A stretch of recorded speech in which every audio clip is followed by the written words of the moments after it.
Hi, this is ISU Athletic Director Jeff Tingey. It is May 2nd, Tuesday, May 2nd. We're finally out of April, thank goodness, because we're tired of the cold and we're tired of the rain.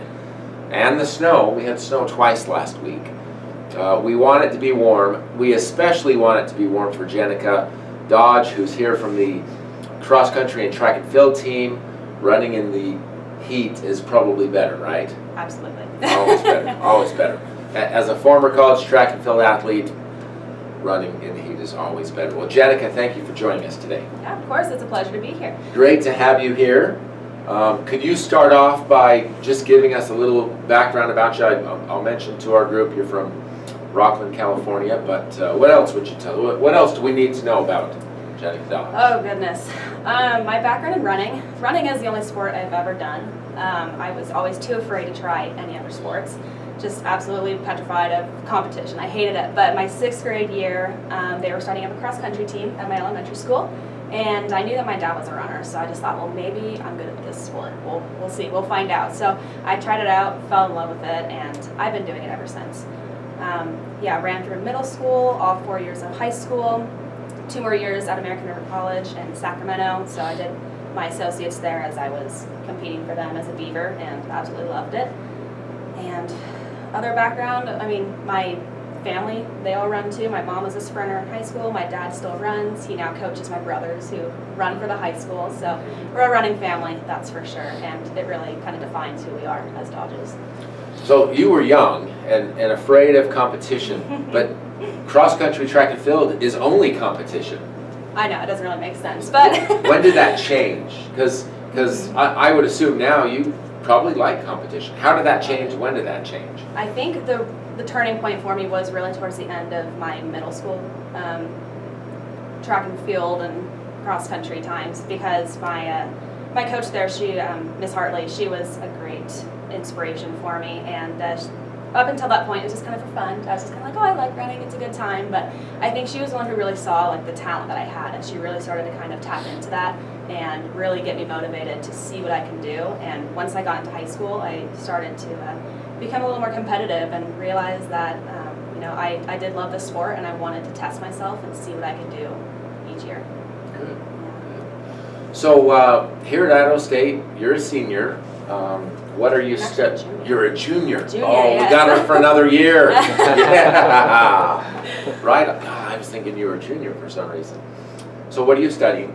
Physical education. Physical education. Yes. And what are your postgraduate plans?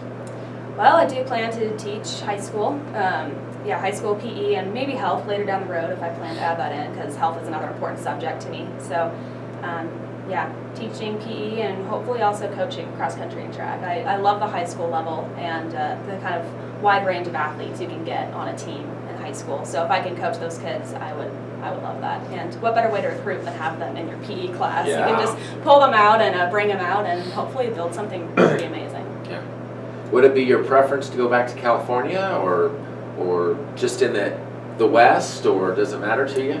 I would like to go back to California. We don't want to lose you. Idaho high schools would be better for you. Maybe. I don't know. I'm not like totally opposed to anything, but I am still planning to go back to California. My entire extended family on both sides is there, and I do miss them dearly. And I did just want to, go out of state for a little bit, kind of explore another option. But I mean, the Sacramento area is home to me, and I do want to return to that at some point, whether it's a few years or, even later. I don't know, but I do want to end up there at some point. So then I can assume Rockland is close to? Yeah, Rockland's just out of the Sacramento area, so it doesn't have to be Rockland I return to, but just anywhere within that radius. It's a beautiful area, and it's amazing. I love it. It is a I pretty want to area. go back, yes. Well, that's good.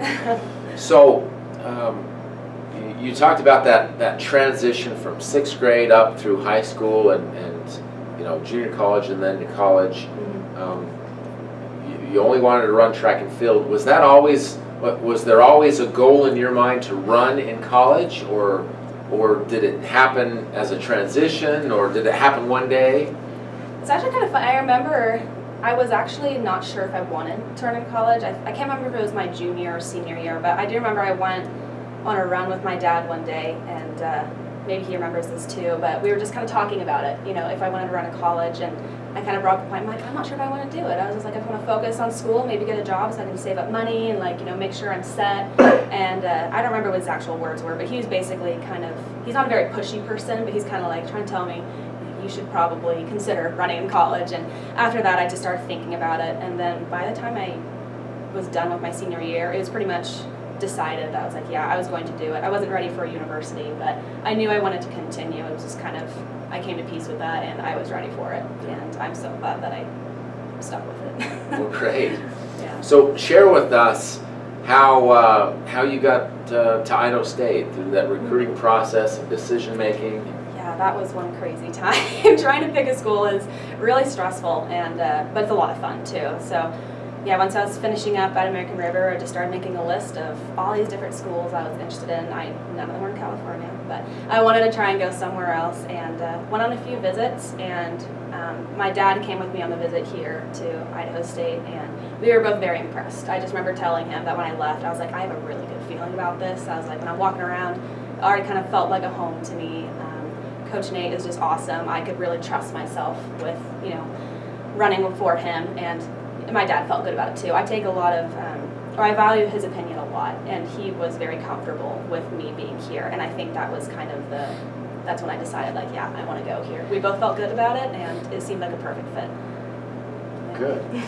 Well, so you've been here a short time then. What's to this point, your fondest memory at Idaho State? My goodness, it's so hard to narrow it down. I don't know, there's been a lot. My goodness. I think one memory that really sticks out to me for some reason was just indoor conference here. It was just really cool to, be home and have everybody coming to us and being on our wooden track, who a lot of people don't like, but I love it.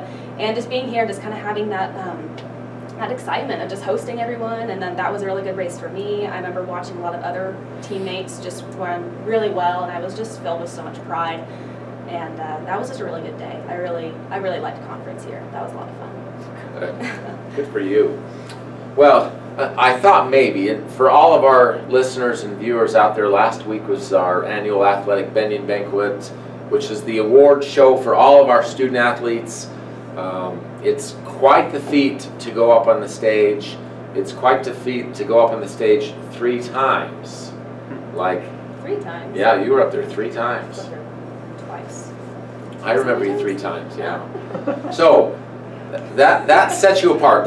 You and Casey Burnett were up there 3 times, and also one of our men's tennis players. That was quite the feat, and we congratulate you on that, and it would expect you to be up there 3, maybe 4 times next year. So We'll see. Onward and upward. Yeah, exactly. Well, I see you, as a student athlete and a student athlete in college. I automatically see you as a leader. You're team leader in your classroom, team leader in your community, whether it's your living community or your friends or all of those things. But seeing you around the team, I see you as a leader among your teammates. How do you see yourself in that role? To be honest, it's been a little tricky. Coming in as a transfer student, being an upperclassman, but then again being new to a program, it's really hard to kind of figure out if I should be a leader or should I keep my mouth shut. Sometimes it's hard to tell what my role really is, but I know Coach Nate has asked me to kind of step out and be a leader, but once in a while when he needed my help with things, and I was fine with it. I was like, okay, I'll help out. But yeah, it's kind of tricky, but I mean, it's hard to see who's on our team. We don't really have a designated leader. We all just kind of work together. I mean, yeah, it's hard to see who's an actual leader on the team. It's just, I know there's a lot of teams on campus where there is team captains and things like that, and we don't have that. We all just kind of work together, make decisions together, and discuss a lot of things. And yeah, that's pretty much it. I don't know. So if you were to, we're in a team setting, and you crack the whip on something. Yeah. Does the team get wide eyes oh my gosh, Jenica just cracked the whip? Or does the team go, oh yeah, she's the leader? I think they would probably, I don't know. I don't think they would just submit to it. They'd probably question me. They'd be why are you doing this? But I don't know. Next year is going to be a lot different. We do have a lot of people leaving and only a few returners, but then we have a huge incoming freshman class. We have a lot of girls. And me and some of the other returners have already been discussing, how things are going to be different next year, how we want to make changes.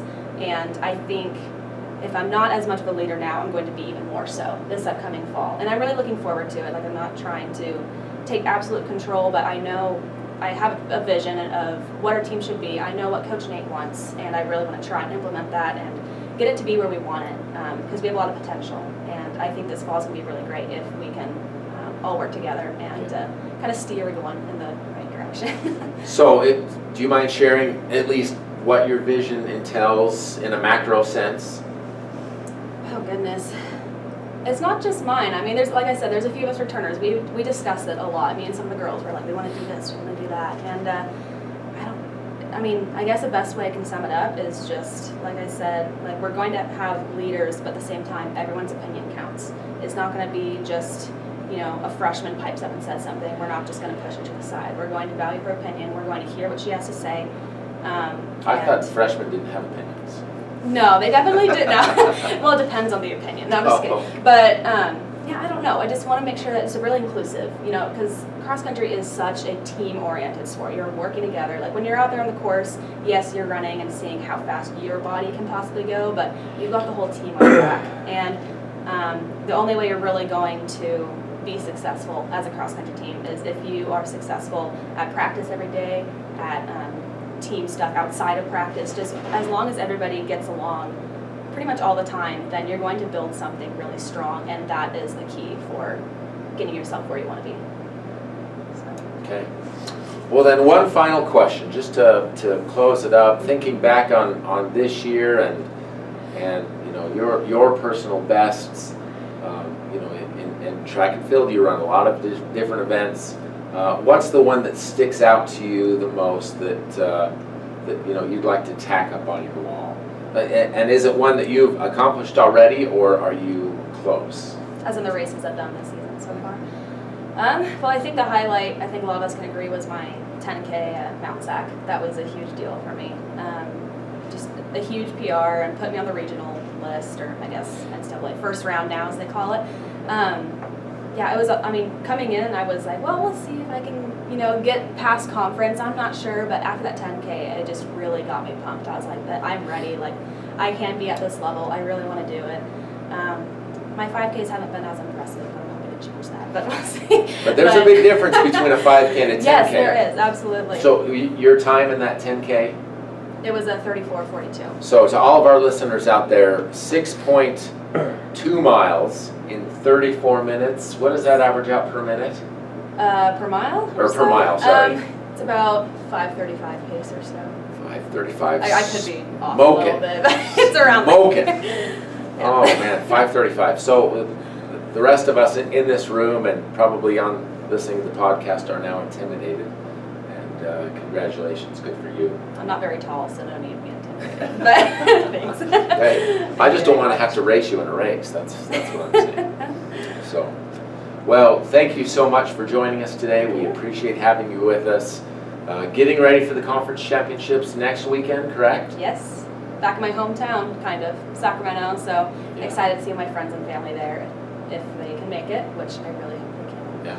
So yeah, really excited for it. What's a nice track and a nice location? And will your family and friends be out with banners? Will they yell extra loud? Will they be on the corners? Oh, What's man. What's their MO? I mean, my family will be there, but they're not super loud when they cheer, especially my dad. He'll just kind of sit there and take my splits and just give me little one-liners here and there, and then my mom, I'll hear her on the other side of the track, her high-pitched voice just ripping through the stadium. It's going to be great. Yeah. So I'm excited to see everyone there. Good. And what races will you run at conference? Both the 10K and the 5K. It's going to be nasty. That's a terrible double. Tell me about it. No, I'm just kidding. I've done it before. I did it last year. I can do it again. Good. So, Good. Well, congratulations. Thank you. And thank you for joining us. Thank you for, it's our pleasure to have you as a student athlete at ISU. It's our pleasure to call you a Bengal. We're so glad that you're here and appreciate the leadership you bring to our athletic department. Thank you very much. Summing that up, getting ready for the Big Sky Track and Field Championships a week from now. Looking forward to our Bengal women's and men's teams. They've performed very well in the spring season. every week is another list of PRs and great finishes. So we're looking forward to that. Men's and women's tennis were at the Big Sky Tennis Championships last weekend. It was the first time that both teams had qualified in the same year in a long time. We're talking 20 years. And the first time for the women in 17 years that they'd actually made it. So we're really excited for them. The women advanced all the way to the semis, and that's our fabulous freshmen. It's all freshmen on the women's tennis team, so very excited about them. Softball goes on the road for the final conference road trip to Northern Colorado. They are right on the fence as to whether or not they'll make the Big Sky Conference. And it's a tough league this year because I think most of the teams are within 1 or 2 games. So looking forward to good competition this weekend. Otherwise, to all of our Bengal fans, graduation is this weekend on Saturday. If you'd like to stop by Holt Arena, it will be a great event. We have many student athletes. We will cheer on in a year Jenica Dodge, I would assume. Knock on wood maybe, or cross your fingers. Actually, 2 more years. 2 more years. Spring of 19. Okay. So we will look forward to that. But to all of our listeners, thank you for joining in. Thank you for your comments. We will hear again. You'll hear again from us next week. Have a great day, and go Bengals.